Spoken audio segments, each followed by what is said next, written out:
Assalamualaikum warahmatullahi wabarakatuh. Perkenalkan kami dari kelompok 3 yang beranggotakan Kak Maulana Ihsanul Kamil, Resi Puspita Dewi, dan saya sendiri Supian Sauri. Kali ini kami akan mempresentasikan mata kuliah hukum bisnis, di mana ini adalah salah satu untuk tugas UAS dalam semester ini. Di mana tema presentasi kali ini adalah analisis kasus penipuan dalam transaksi e-commerce studi kasus Dina Kristina di Tokopedia.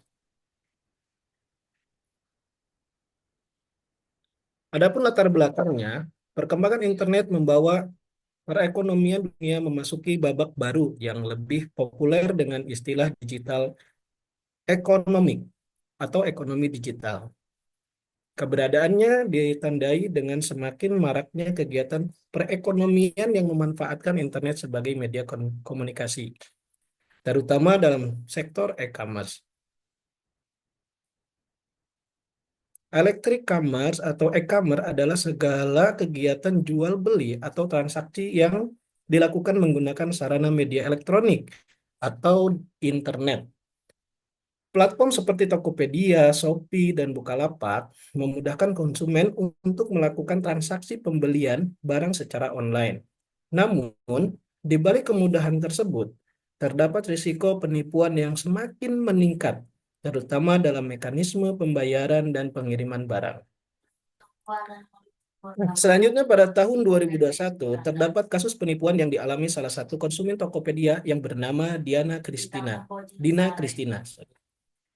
Dina Kristina membeli iPad melalui platform Tokopedia dengan metode pembayaran slip payment melalui kredit online dan virtual account. Sedangkan Tokopedia tidak memperkenankan toko untuk melakukan slip payment. Kasus ini menunjukkan pentingnya perlindungan hukum bagi konsumen dalam transaksi jual beli online atau e-commerce. Lanjut Kak, silakan. Oke. Lalu untuk rumusan masalah, berdasarkan kasus yang dialami oleh Dina Kristina, rumusan masalah dalam penelitian kami ini adalah yang pertama, mampu memahami undang-undang yang mengatur pelindungan konsumen dalam transaksi jual beli online atau e-commerce. Lalu yang kedua adalah untuk mengetahui apakah peran platform e-commerce dalam melindungi konsumen dari kasus penipuan. Lalu yang ketiga, mengetahui apakah perlindungan hak konsumen dalam kasus Dina Kristina sudah dipenuhi oleh pihak platform e-commerce yang mana dalam kasus ini adalah Tokopedia sesuai dengan undang-undang yang berlaku. Oke. Dari hasil penelitian yang pertama, perlindungan hukum bagi konsumen dalam e-commerce. Transaksi jual beli online, e-commerce telah menjadi bagian penting dari perekonomian digital di Indonesia. Namun transaksi ini rentan terhadap masalah hukum, terutama terkait perlindungan konsumen. Berikut adalah beberapa peraturan yang mengatur perlindungan hak konsumen termasuk dalam transaksi jual beli online. Yang pertama, Undang-Undang Nomor 8 Tahun 1999 tentang Perlindungan Konsumen (UU PK) menjadi landasan hukum utama dalam melindungi hak-hak konsumen, termasuk dalam transaksi e-commerce. Konsumen berhak mendapatkan barang atau jasa yang sesuai dengan deskripsi, informasi yang jelas, dan kompensasi jika terjadi ketidaksesuaian. Lalu yang kedua, Peraturan Menteri Perdagangan Nomor 50 Tahun 2020 tentang perubahan atas Peraturan Menteri Perdagangan Nomor 31 Tahun 2018 tentang penyelenggaraan perdagangan melalui sistem elektronik. Perdagangan 50/2020. Khusus untuk mengatur perdagangan elektronik, pelaku usaha wajib memberikan informasi yang jelas dan lengkap tentang produk termasuk harga dan mekanisme transaksi. Memberikan bukti transaksi elektronik kepada konsumen, memproses pengembalian dana jika barang tidak sesuai atau tidak diterima oleh konsumen, serta melindungi data pribadi konsumen. Lalu yang kedua, kontak elektronik dan perlindungan konsumen. Transaksi e-commerce diakui sebagai transaksi elektronik yang sah berdasarkan Undang-Undang Nomor 11 Tahun 2008 tentang Informasi dan Transaksi Elektronik (UU ITE). dalam peraturan pemerintah nomor 82 tahun 2012. Lalu yang selanjutnya, penyelesaian sengketa. Sengketa dalam transaksi e-commerce dapat diselesaikan melalui online dispute resolution (ODR) atau arbitras online yang menawarkan penyelesaian sengketa yang cepat, murah dan efektif. ODR adalah ruang digital publik dan tempat para pihak dapat berkumpul untuk menyelesaikan sengketa atau kasus. ODR memungkinkan para pihak untuk menyelesaikan sengketa tanpa perlu bertemu secara fisik, sehingga menghemat waktu dan biaya. Lalu yang keempat, peran platform e-commerce.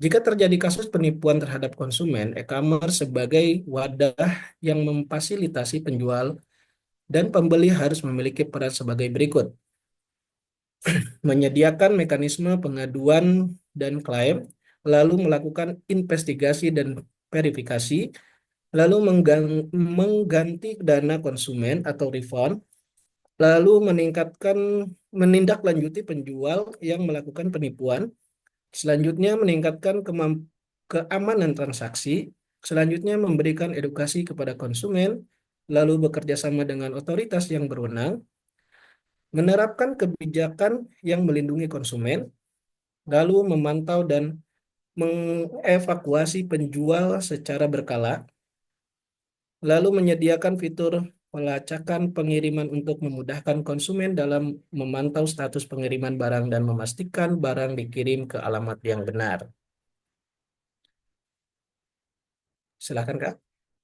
Untuk poin pembahasan, kronologi kasus penipuan yang dialami oleh Dina Kristina melalui platform Tokopedia adalah yang pertama yaitu proses transaksi pembelian, di mana Dina Kristina membeli iPad 11 inci seharga 13,99 juta dari merchant Tokopedia yang bernama MA pada 20 Juli.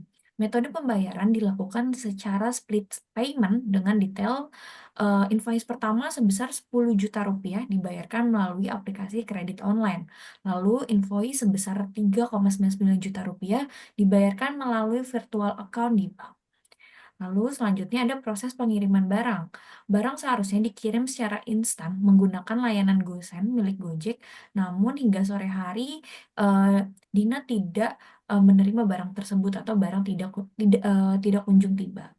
Lalu setelah itu ada pengecekan status pengiriman, di mana Dina mengecek notifikasi di aplikasi Tokopedia dan menemukan bahwa kurir telah menyelesaikan transaksi, tetapi barang diterima oleh orang lain atau namanya berbeda. Lalu yang selanjutnya Dina mencoba melacak kurir melalui Gojek dan mendatangi alamat kurir, tetapi pemilik alamat tersebut bukanlah orang yang mengantarkan pesanan Dina. Pemilik akun kurir mengaku meminjamkan akunnya kepada seseorang berinisial AS. Setelah itu, Dina mendatangi keluarga AS, tetapi AS mengelak telah mengambil barang Dina dan bahkan mengancam akan menuntut balik dengan tuduhan pencemaran nama baik.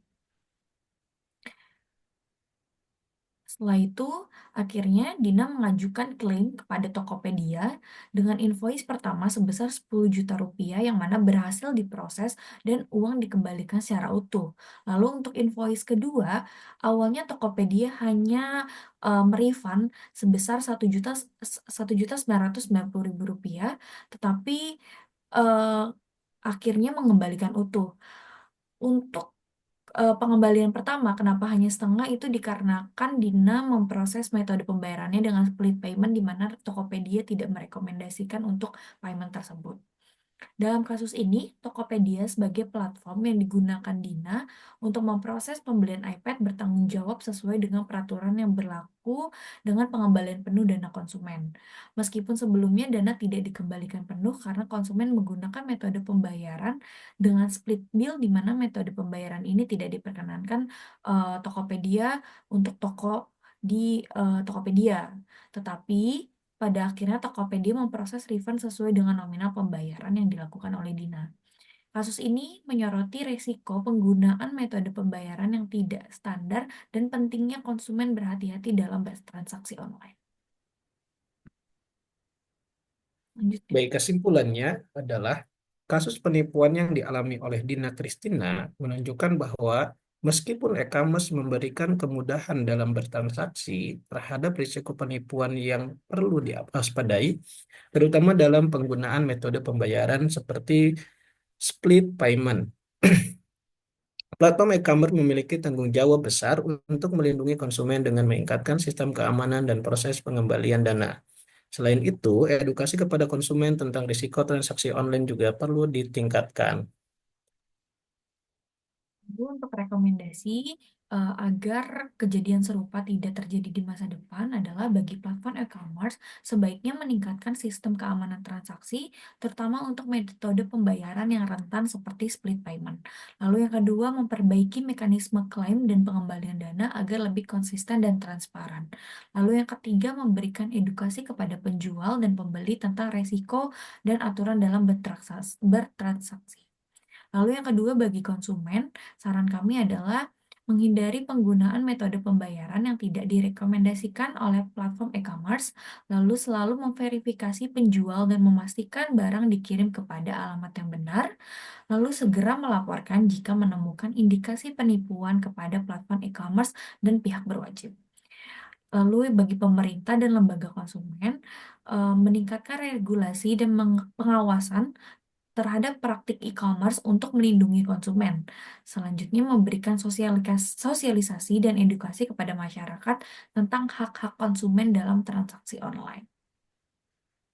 Oke, Oke, sekian dari kelompok kami. Kurang lebihnya mohon maaf. Wassalamualaikum warahmatullahi wabarakatuh.